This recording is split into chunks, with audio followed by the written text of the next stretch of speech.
विश्व ब्रह्मांड को चलाने वाली शक्ति का स्वरूप आनंदमय है और मैं उसका अंश हूँ। I am the part of the universal energy whose nature is blissful. ये छठा सूत्र है या प्रिंसिपल है अभिनय योग का, और सातवां इसी से कनेक्टेड है, इसी का पार्ट है।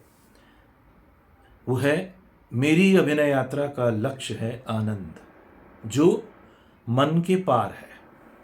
तो छठे और सातवें पॉइंट्स में हमने आनंद का जिक्र किया है और मनुष्य जीवन के लक्ष्य को आनंद माना है। ब्लिस हमारे जीवन का लक्ष्य है और होना चाहिए। और ये चूंकि यूनिवर्सल एनर्जी का भी स्वभाव आनंद से भरा हुआ है। यूनिवर्सल एनर्जी को हम दूसरे नाम से अभिनय योग सिस्टम में पुकारते हैं, दैट इज परम अभिनेता या सुप्रीम एक्टर। उसका भी स्वभाव आनंदमय है। It is an infinite source of bliss, और we can say that entity which is an embodiment of bliss or which is bliss in abundance transforms itself into so many objects, so many beings, or in different entities, and thus the whole play of creation happens. That is why in Abhinay Yoga we call every entity as an actor. सिर्फ मनुष्य ही नहीं, सभी यहाँ अभिनेता है और उस परम अभिनेता का अंश है, और वो परम अभिनेता अपने आप में आनंद से भरा हुआ है, आनंद से परिपूर्ण है। और हम जो मनुष्य जीवन में जी रहे हैं, हमारा लक्ष्य उसी आनंद को प्राप्त करना है। तो यहाँ दोनों बातों को समझना होगा, और सबसे पहले ये थ्योरी में जानना होगा कि आनंद है क्या। आनंद शब्द हिंदी में अक्सर इस्तेमाल किया जाता है। जब हम बड़ा अच्छा खाना खाते हैं हम कहते हैं आनंद आया, आनंद आया। कभी कभी बड़ी अच्छी बातचीत होती है तो हम कहते हैं बड़ा आनंद आया।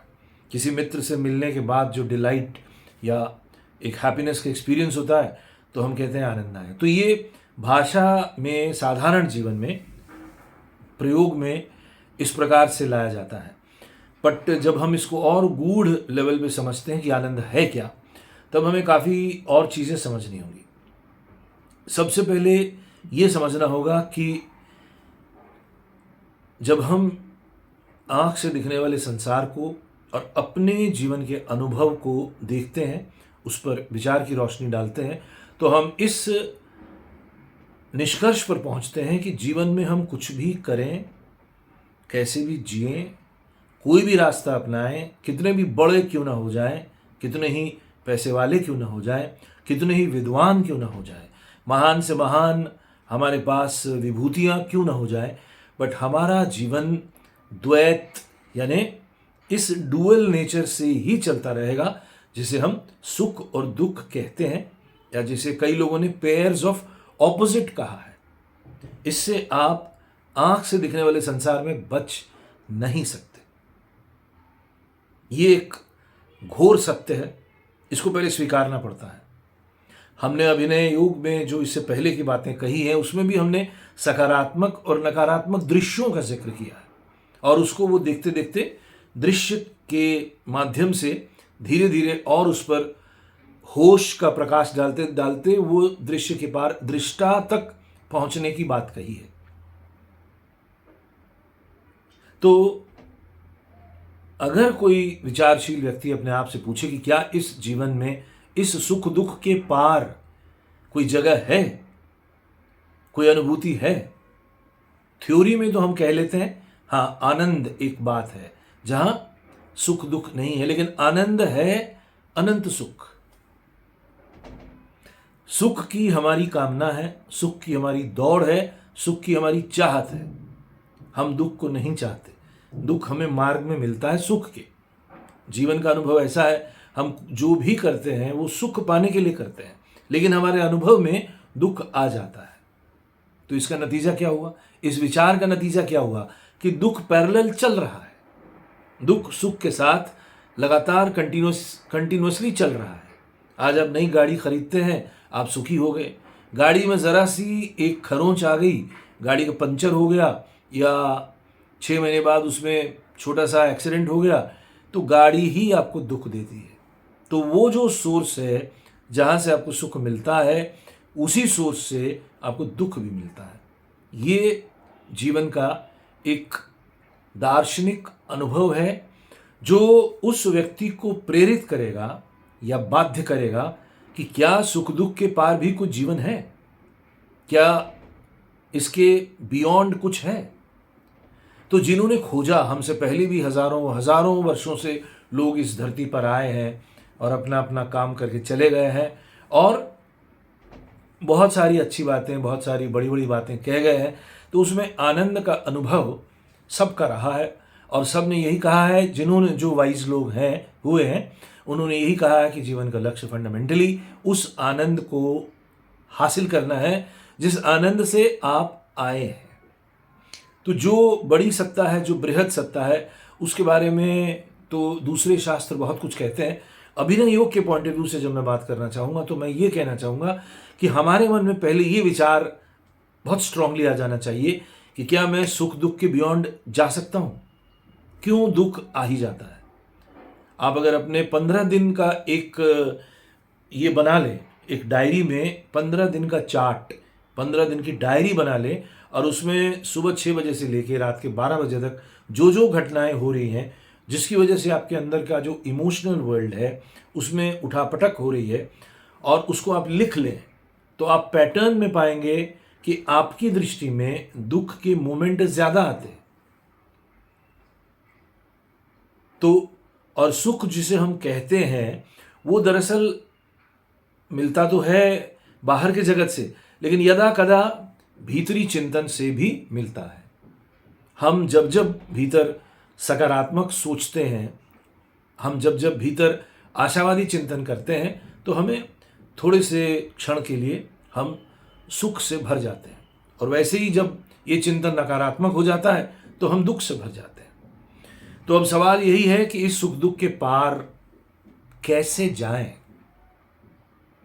चलिए, जैसे मैथमेटिक्स में हम बहुत से क्वेश्चंस का आंसर सपोज करके करते हैं ना, प्रॉफिट एंड लॉस का कोई प्रश्न है, या कंपाउंड इंटरेस्ट, सिंपल इंटरेस्ट के कुछ प्रश्न जो स्कूल में पढ़ाते हैं, तो उसमें अगर हम सबसे पहले लिखते हैं let it be x, suppose the profit is x, तो फिर एक्स को एक फॉर्मूला बना लेते हैं कि selling price minus cost price, इस तरह करके धीरे धीरे उस अननोन एंटिटी का हम एक जवाब खोजते हैं। यहां भी अगर हम इस तरह से प्रयास करें कि चलिए मान लिया कि आनंद है, उसमें यकीन करने वाली कोई बात नहीं है, ये यकीन वाला मामला नहीं है, ये फेथ वाला मामला नहीं है, ये बस सपोजिशन वाला मामला है। आप सपोज कीजिए कि हाँ, सुख दुख के पार आनंद है, या आप ऐसे भी सोच सकते हैं कि मुझे जो ये सुख की अनुभूति होती है, क्या ये लंबे समय तक नहीं हो सकती? मुझे फौरन इसका उल्टा क्यों अनुभव होता है? थोड़ी ही देर में क्यों हमें ये अनुभव होता है कि आप दुखी हो जाते हैं? तो पेरेनियल पीरियड के लिए, लंबे समय के लिए क्या ऐसा अनुभव हो सकता है हमें? तो उसके लिए आपको कुछ करना पड़ता है, जिसे हम साधना कहते हैं। ये साधना है, कहाँ से शुरू होती है? क्योंकि अभिनय योग भी एक साधना सिस्टम है और अंतर यात्रा वाली सिस्टम है, और इसमें भी योग के वो 8 लिम्स या 8 स्टेप्स पूरे इस्तेमाल होते हैं।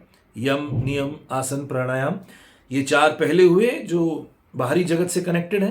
प्रत्याहार से जर्नी शुरू होती है, और धारणा के अभ्यास को और बढ़ाते हुए ध्यान के मार्ग से ये रास्ता शुरू होता है, और समाधि में इसकी परिणति होती है, या इसका टर्मिनस पॉइंट आ जाता है। वही समाधि का दूसरा नाम आनंद है।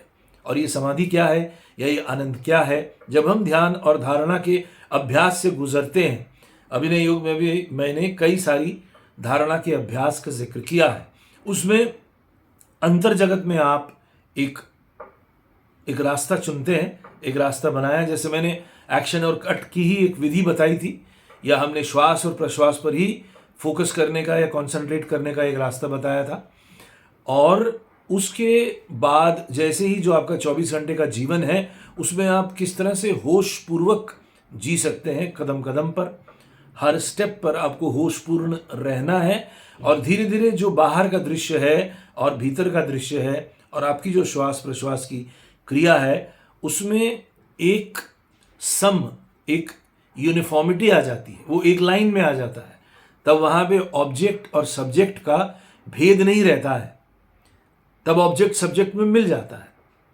लेकिन ये उसी को अनुभव में आएगा जो लगातार अभ्यासरत रहेगा, जो लगातार प्रैक्टिस करता रहेगा, उसे ही ये ख्याल में आएगा या उसके ही अनुभव में आएगा कि हठात ये जो बाहर जिस पर मैं फोकस कर रहा था और ये जो भीतर में जिस पर फोकस कर रहा था ये एक हो गए।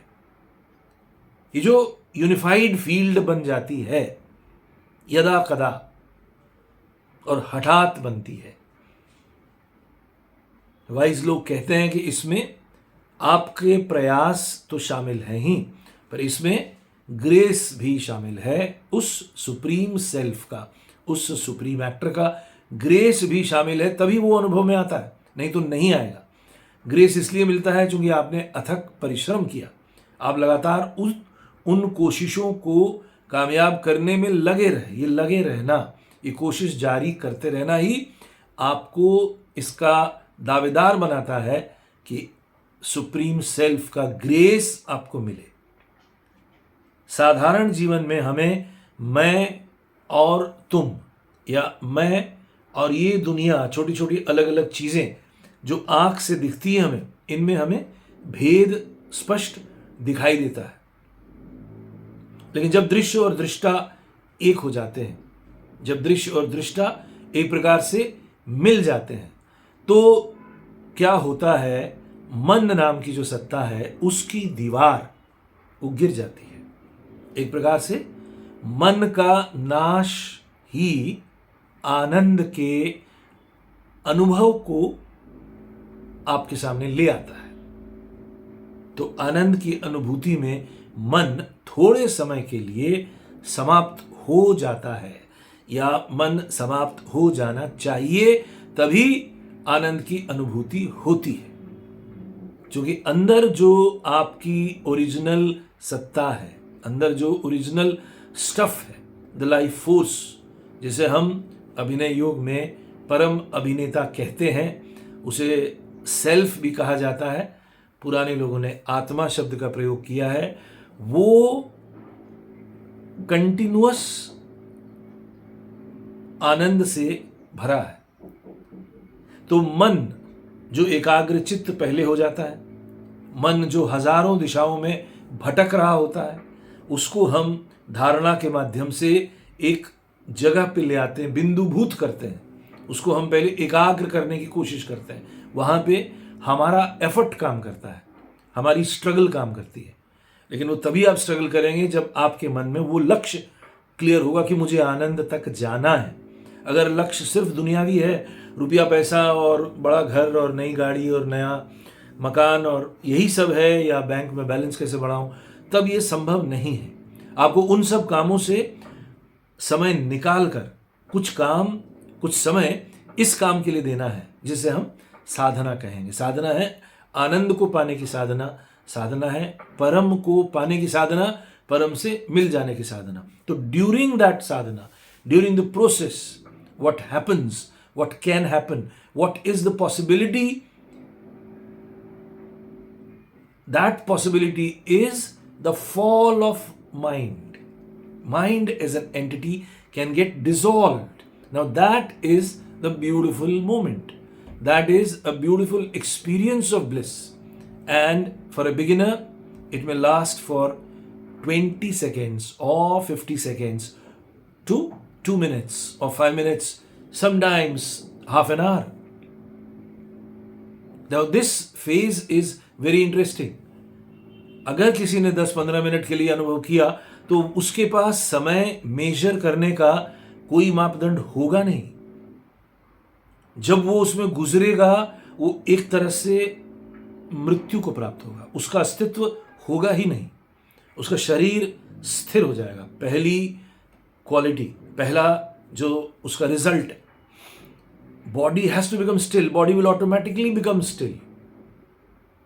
एक तरह से फ्रोजन नहीं कह सकते, but body has to become still and mind will become still, and at the same time what you will experience is a beautiful prolonged happiness which is known as bliss, and then you will lose the sense of time. It is time which creates this sensation or perception that there is a past and present and future.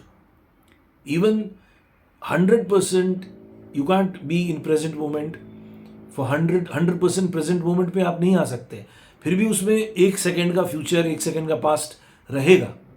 जब आप कोई भी दुनियावी काम करेंगे, even ये जो आप साधना करेंगे जिससे आप दृश्य से दृष्टा की तरफ जा रहे हैं, उस दौरान भी आपको ये बोध होगा कि ये भविष्य है, ये वर्तमान है, ये भूतकाल है। लेकिन जब आनंद की अनुभूति होगी तो वो काल समाप्त हो जाना चाहिए, वो काल समाप्त हो जाता है। उस पीरियड में there is nothingness, and when you come out of that nothingness then mind becomes active again. मन फिर से कार्य करना शुरू करता है और वो समय के दायरे में फिर आ जाता है, लेकिन आपके अंदर एक अद्भुत टेस्ट आ चुका होता है तब तक, और वो मन ही आपको याद दिलाता है कि आपने अभी अभी कुछ ऐसा अनुभव किया है जो सच में माइंड ब्लोइंग, जिसे कहते हैं माइंड ब्लोइंग, इसी को कहते हैं। यही है माइंड ब्लोइंग, यही है मन के पार की अवस्था, जो आपको याद दिलाता है कि इसका टेस्ट तो कमाल हैप्पीनेस था। और आपको, हमारे पास चूंकि सुख के दूसरे अनुभव हैं, हमने इंद्रिय सुख के अनुभव लिए हैं, तो ये उससे 1000 गुना ज़्यादा पावरफुल हमको महसूस होता है। हम कह सकते हैं कि ये साधारण सुख से 1000, 10,000 गुना ज़्यादा इंटेंस और देर तक रहने वाला सुख है। इसीलिए आनंद में दरअसल सुख का तो भाव है ही, लेकिन सुख के साथ उसका ऑपोजिट दुख नहीं है। यही वो अवस्था है जो सुख दुख के पार है। और चूंकि सुख दुख का कंट्रोलर या सुख दुख का ओरिजिनेटर माइंड है, तो माइंड के पार है। तो मन के पार या मन के नाश होने का प्रयास हमारी साधना है, और हमारी साधना होनी चाहिए। तभी हम अपने चरम लक्ष्य, जिसे आनंद कहते हैं, उस आनंद को हम अनुभव कर सकेंगे और हमें अपना जीवन अर्थपूर्ण दिखेगा। वरना जीवन में आप कितना ही बड़ा हासिल करें, आप रहेंगे अंदर से खाली। ये खालीपन ही आपको ये बताता रहेगा कि मैं अभी इनकम्प्लीट हूँ, मैं अभी अनफुलफिल्ड हूँ, मुझे अभी कुछ और पाना है। लेकिन उस पाने के चक्कर में आप सिर्फ डिग्री में और पाते जाएंगे। आपने अगर 50 करोड़ पा लिए तो आप 100 की कामना करेंगे, 1000 और 10,000 और 1 लाख की कामना करेंगे। लेकिन कभी आपको इस बात का बोध होना चाहिए कि ये डिग्री या क्वांटिटी, मटीरियल क्वांटिटी या मटीरियल हैप्पीनेस की डिग्री कितनी भी बढ़ती जाए, वो अपने साथ साथ पैरेलल दुख को भी देती जाएगी। तो मुझे अपने दुख से पार जाना है, तो मुझे साधारण सुख के भी पार जाना है। ये पहले ख्याल में ले लेना ज़रूरी है। इसको पहले अपने जीवन में एक लक्ष्य की तरह रख लेना ज़रूरी है। तब आनंद को पाने की यात्रा शुरू कर सकता है और इंटेंसली कर सकता है और सच्चे मन से कर सकता है, तभी उसके परिणाम भी मिलेंगे। तो इस कामना के साथ कि आपकी आनंद की यात्रा शुरू हो और आप अपने चरम लक्ष्य आनंद को प्राप्त हो। आज के लिए इतना ही। नमस्कार, और सुनने और देखने के लिए बहुत बहुत धन्यवाद।